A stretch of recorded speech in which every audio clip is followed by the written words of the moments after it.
लड़कियों ने रथ को आता हुआ देखा, सब भाग खड़ी हुई और रथ के पास में पहुंची तो क्या देखा, उसमें कोई और है। तो झुंझलाने लगी, जवाब दिया, कौन हो आप, क्या नाम है तुम्हारा, और यहाँ हम लोगों के पास में क्या करने के लिए आए हो तुम।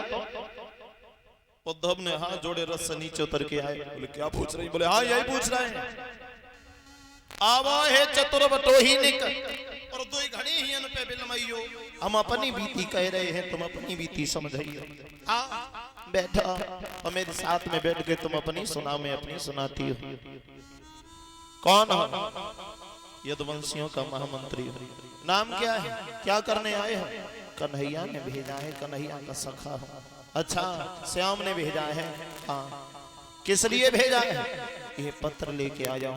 नाम क्या है, उद्धव नाम है हमारा। और जैसे ही उद्धव का नाम सुना है तब लड़की और आग बबूला हो गई और मन में विचार करने लगी। उद्धव से कहने लगी, उद्धव तुम उन्हीं क्रूर के साथी हो जो याद करो बरसों पहले क्रूर आया और क्रूर बनकर के मेरी कन्हैया को हमसे हमेशा हमेशा के लिए जुदा करके ले गया। वो हमारा जीवन धन लेकर के भाग गए, तुम हमारा जीवन लेने आए हो। बोला ना किया क्रूर के तुम भी साथी हो और अंतिम संदेश सुनागे, जीवन धन लेवे भाज गए तुम जीवन लेके जाओगे।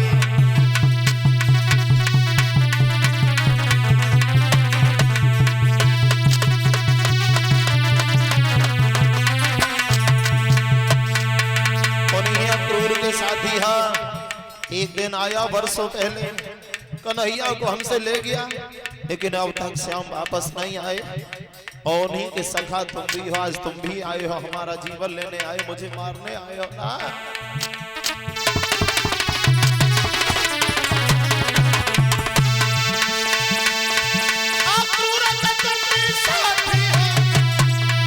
अंतिम संदेश सुनाओगे, जीवन धन लेवे भाग गए तुम जीवन लेके जाओगे।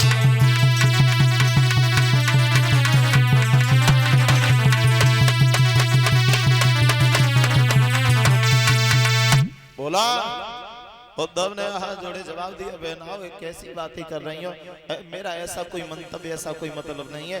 अब मैं तो कन्हैया ने भेजा इसलिए चला आया हूँ। क्यों भेजा, बोले ये पत्र दिया है।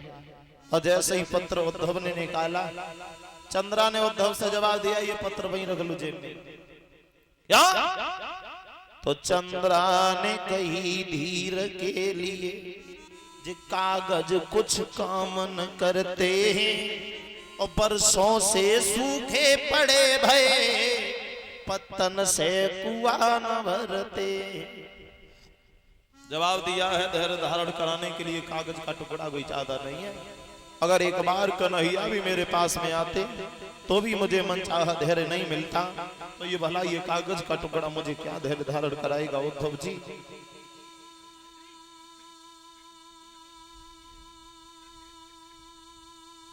कागज का टुकड़ा मुझे क्या सांत्वना दिलाएगा। जवाब दिया, अब नहीं आएंगे श्याम सुंदर। उद्धव बोले आएंगे, जरूर आएंगे। तो चंद्रा नाम की लड़की भिरांगे बड़ी, बोले कब आएंगे। बरसे तो बेटा डाली, सुबह आते शाम को चले जाते। कोई मथुरा वृंदावन के बीच में कोई ज्यादा दूरी नहीं है, शाम को आते तो सुबह चले जाते। लेकिन जब से गए हैं तब से याद भी नहीं की, एक मिनट के लिए भी नहीं आए। और तुम कह रहे आएंगे। उद्धव बोले हाँ आएंगे बहनाओ। बोले हमें पता है कब आएंगे, अभी नहीं आएंगे। आएंगे आएंगे तो, लेकिन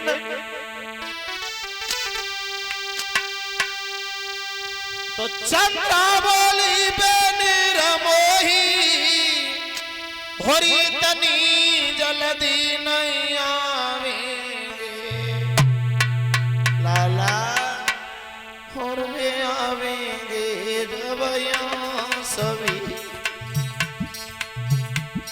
वे आवेंगे जब यहाँ सभी। अरे बिलख बिलख मर जावेंगे वे आवेंगे जब यहाँ सभी।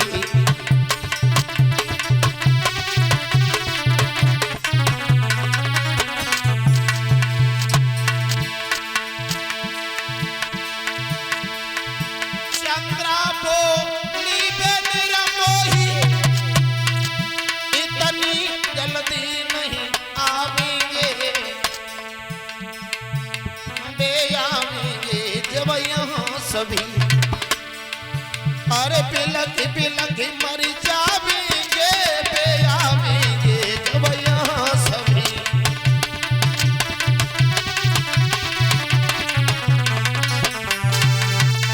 जवाब दिया आएंगे। चंद्रा बोली वे निर्मोही इतनी जल्दी नहीं आएंगे, वो आवेंगे जब यहाँ सभी बिलख बिलख मर जावेंगे। उनकी विरह वेदना में सभी लोग व्याकुल होकर के मर जाएंगे, तब आएंगे, अभी थोड़ी नहीं आएंगे। उद्धव बार बार समझाने का प्रयास कर रहे हैं गोपिकाओं को, लेकिन उद्धव का ज्ञान गोपिकाओं के सामने रुक न सका। याद रखना बुजुर्गों, ज्ञान जो होता है एक बंदरिया के बच्चे के जैसा होता है। ज्ञान बंदरिया के बच्चे के समान होता है।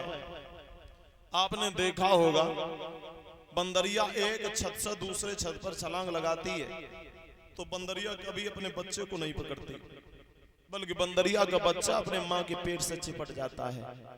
अब माँ के पेट से बच्चा चिपट गया, बंदरिया ने एक छत से दूसरी छत पर छलांग मारी, बच्चा हाथ पर रास्ते में कहीं छूट के गिर पड़ा, चोट लग गई या प्राणांत हो गया, तो उसमें उस माँ का कोई दोष नहीं है। क्यों? क्योंकि माँ ने पकड़ा ही नहीं था। वैसे ही ज्ञानी व्यक्ति होते हैं, और भक्ति जो होती है, भक्ति होती है बिल्ली के बच्चे के समान। जिन दांतों से बिल्ली चूहे को चबा जाती है और समय आने पर, विपत्ति आने पर उन्हीं दांतों से अपने बच्चे का गला दबा लेती है और एक स्थान से दूसरे स्थान पर बड़े आराम से पहुंचा देती है। बच्चा हिलता भी नहीं, रोता भी नहीं। क्यों?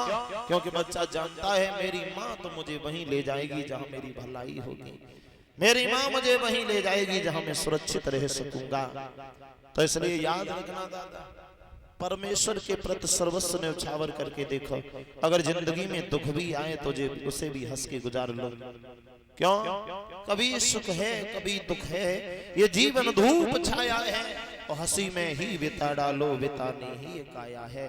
जिंदगी में कभी दुख आता है तो कभी सुख आता है, फिर दुख आता है, फिर सुख आता है। जैसे दिन के बाद में रात्रि होती है, रात्रि के बाद फिर सवेरा, फिर दिन हो जाता है, ठीक वैसे सुख और दुख इंसान के जीवन में चलते ही रहते हैं।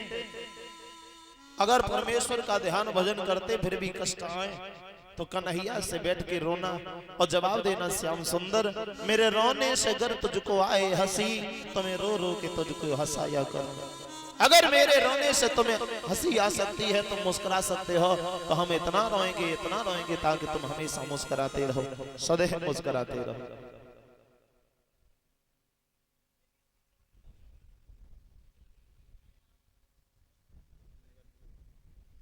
महाराज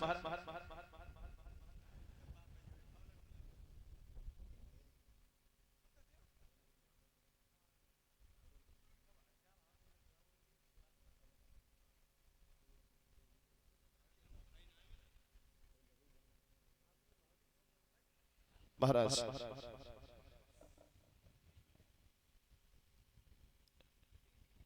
सुख भी आते हैं अपने कर्मों से, दुख भी आते हैं इंसान के जीवन में अपने कर्मों से। सुख भी मुझे प्यारे हैं, दुख भी मुझे प्यारे हैं, छोड़ूं मैं किसे भगवन, दोनों ही तुम्हारे हैं। सुख भी देता है परमेश्वर, दुख भी देता है। अब किसे छोड़ना